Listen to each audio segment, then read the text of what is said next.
As the head coach of Colorado Buffaloes, primetime Deion Sanders says, "Give me my theme music."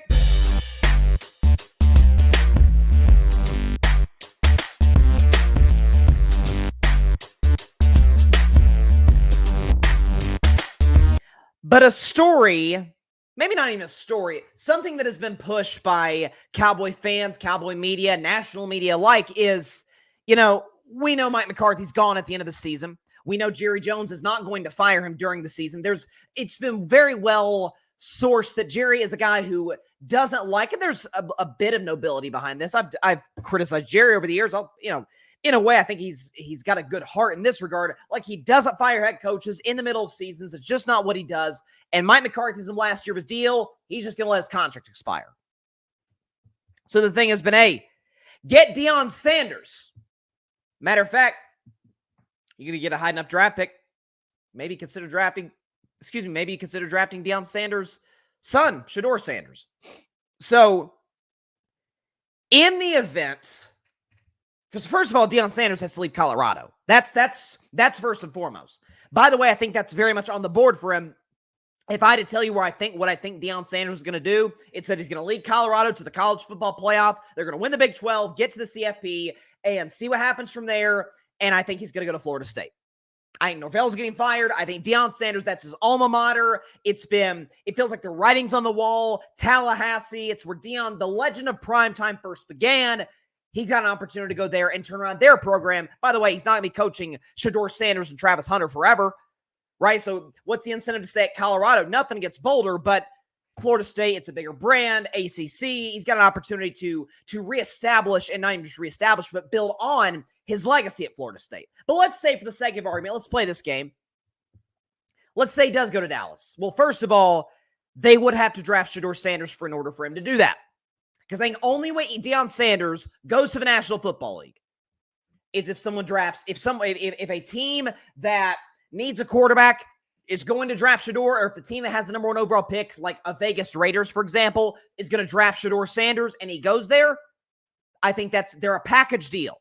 Maybe he would go where Travis Hunter goes, but I think he'd choose his own son before in some sense, his almost like his adopted son, Travis Hunter. So they're a package deal. Here's my question. Why in God's green earth would Dallas draft Shedeur Sanders? Now, by the way, I think Shedeur is going to be really good in the National Football League. I think my big concern, and I talked about this over the course of the summer coming into the college football season, is I see everything I need to see from a tangible perspective when it comes to Shedeur Sanders. I see the arm, I see the mobility, I see everything that I need to see. Accuracy is really good. He's gotten even better in that regard. The maturity is what I worry about. Now, he seemed over the course of the season to kind of improve in that regard, so great. So let's say, for the sake of argument, there's no character concerns, none of that stuff. Say he goes number one in the draft. Let's say Dallas gets the first pick. Why in God's name would they draft Shedeur Sanders? When we talk about the Dallas Cowboys and the myriad of issues they have, not even just structurally, I'm talking about their roster, the fact that they have, and I've been beating this drum since circa 2022, they've got one of the worst, and I think this season, minus CeeDee Lamb, the worst wide receiving core in football. Maybe could add to that the fact that their offensive line, with, God bless him, he's a first ballot Hall of Famer, Zach Martin, but he's getting older. I could see Zach Martin potentially retiring at the end of the season. They've already been bad on the interior. Their O-line, really their O-line hasn't been that good all season long. Jake Ferguson dealt with injuries. You got holes at wide receiver. You got holes in your offensive line. God knows you have holes in your running back room. It's the weakest unit of an already weak football team. Your linebacking core isn't very good. The back end of your secondary is awful. Injury ravaged, sure, but awful.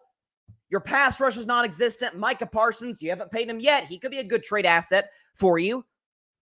A lot of different options for the Dallas Cowboys. A lot of different issues that we could look at before we get to, probably the best or worst case second best player on their team, Dak Prescott. CeeDee Lamb, to me, is the most consistently great Dallas Cowboy on every Sunday basis. Dak Prescott's right there. Micah Parsons is a distant third. Of all the issues in Dallas, Dak Prescott ranks at or near the bottom. There's no question about that. He's dealt with chaos. He's dealt with dysfunction. But whatever your opinion is on Dak Prescott, known commodity, won playoff games. He's been an MVP finalist throughout the course of his career. Take out 2020 and 2024, has been relatively healthy throughout the course of his NFL career. You've just invested $60 million into him over the course of the ensuing 4 seasons, because what folks are forgetting, Dak's new contract has not kicked in yet. He's in the last year of his current contract. Next year in 2025, he's going to move into his new extension that he signed, of course, on the eve of the new season. You've already invested him.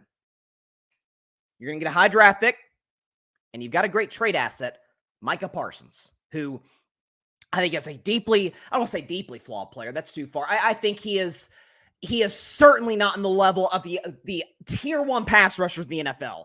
TJ Watt, Nick Bosa, Myles Garrett, guys like, in Vegas, Max Crosby, guys like that. He's not in that level. He's in like that middle of tier 2 pass rushers in the NFL. There's a lot of teams that could use some pass rushers, and a lot of teams that would give you a number of draft picks in order to acquire Micah Parsons. Also, so let's say you got some picks there. Let's say you get the first or second pick in this draft, because I'm not sure Dallas is going to win another game this year.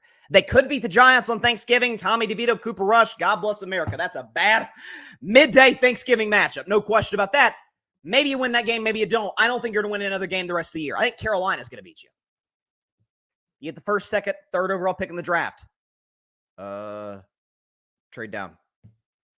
Trade down. You could get some picks. You could surround Dak with some real talent for the first time in like 3-4 years. You invest, you double down on your investment, because the thing is, if the Dallas Cowboys draft Shedeur Sanders and in part get Deion Sanders, first of all, let's forget Shedeur. Let's forget the quarterback situation. Shedeur, Dak, let's not even talk about that. We'll get to that in a moment. When it comes to coaches being successful in the NFL, college to NFL, short list and a much longer list of guys who haven't panned out. We'll show you the guys that have, but the guys who haven't panned out. Urban Meyer, Bobby Petrino, Matt Rule, Greg Schiano, Steve Spurrier, Nick Saban. Some of those, in the cases of Meyer, Spurrier, Saban, legends. Matt Rule, I think, is a great college coach. They didn't pan out in the NFL. Now, the guys that have, we could show you those guys right here. Pretty short list. Jim Harbaugh's been to a Super Bowl. Tom Coughlin won 2 Super Bowls. So did Jimmy Johnson before he was unceremoniously fired by Jerry Jones infamously. And Pete Carroll obviously won a Super Bowl and went to another one in Seattle. It's a especially recently, excuse me, guys, especially recently, a very, very short list of guys that have panned out in that regard, going from college to the NFL as a head coach. But let's say Deion pans out. Let's say Deion is a clear and obvious upgrade from Mike McCarthy, which is not a crazy thing to say or assume or think. Now you have the worst quarterback situation in the NFL. Not that you don't have 2 guys who have the ability. I think Shedeur's going to be successful. I know Dak has been successful. Here's your problem. You already drafted Shedeur first or second or however high you drafted him. You're going to have to get him out in the field at some point. Then what are you going to do with Dak? Dak has a no-trade clause in his contract. He controls everything as it relates to whether the Cowboys wanted to move him or not. Dak could go to Jerry Jones and say, too bad you can't trade me. You can do as many deals as you want. You can put together the greatest deal you've ever had in your entire deal-making career, Mr. Jones. I'm staying in Dallas. I'm standing on principle. And at that point, Dallas wouldn't have a choice. Dak goes the Derek Carr route with what Carr did with the Raiders. And Jerry Jones says, okay, I have no choice. I'm handcuffed here. I have to cut him. And if you cut Dak Prescott, what does that do? It alleviates, it gets rid of the greatest benefit of drafting a quarterback high up in the draft with a good situation. Young quarterback, talented, shows promise. You can't build a roster around him. Not through free agency, you can't.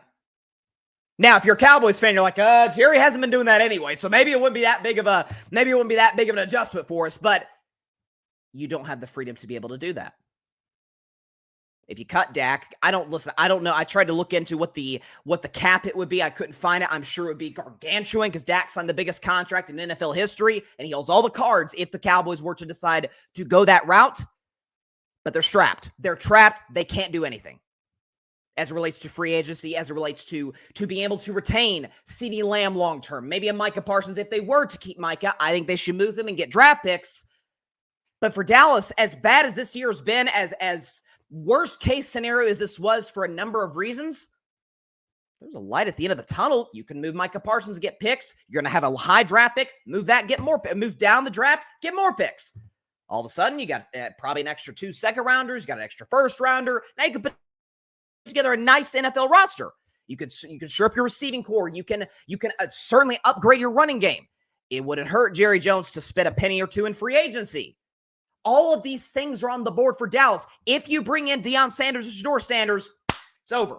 Can't do any of those things because Deion and Shedeur would be a package deal. And again, we don't know 100% if Deion can coach. And the only way Deion goes to Dallas is if Shedeur Sanders is drafted there. That's at least how I feel. If I'm the Dallas Cowboys, the coach I'm pursuing is Mike Vrabel. The whole Belichick to Dallas guys, that'd be a disaster. It'd be an utter disaster if Bill Belichick goes to the Dallas Cowboys. He can't put together staff. He wrecked the draft year after year, really since 2017 in New England. By the way, there's going to be a power struggle between he and Jerry and the Cowboys. Belichick wants to win another Super Bowl so that he can basically even it up with Tom. 6 Super Bowls together, 1 apart apiece. He can't do that in Dallas. They're not championship ready right now. Not even close. Even with a healthy Dak, a healthy CeeDee Lamb, they are not championship contenders. Mike Vrabel's a culture builder. Mike Vrabel's a long-term option. Mike Vrabel can put together a title contender and establish a real-life football culture, at least do the best that he can do under the thumb of Jerry Jones. We don't know if Deion's good. We know Vrabel's good. We don't know if Belichick's a long-term option. Matter of fact, we're almost certain that he isn't. We know Vrabel would be. So listen, I think there's a lot of options for Dallas moving forward. Drafting Shedeur would put them in literally cap purgatory and not allow him to put good talent around him with a rookie contract. And we don't even know if Deion will be good. We don't. The data shows most college coaches don't work in the NFL. Guys like Harbaugh, even Pete Carroll kind of fizzled out at the end. Guys like Jimmy Johnson was fired. That's a really special instance. Tom Coughlin, that was decades ago. That was when the Jaguars were first formed as a franchise when he went from Boston College to Jacksonville. Tom Coughlin. The options are there for Dallas. I think this would be by far the worst course of action to take. No question about it. Thanks so much for watching the show on YouTube, and be sure to go click that big red subscribe button and check out the other clips and full shows from Carving It Up Live, as well as our other incredible content creators here on the Grid Network.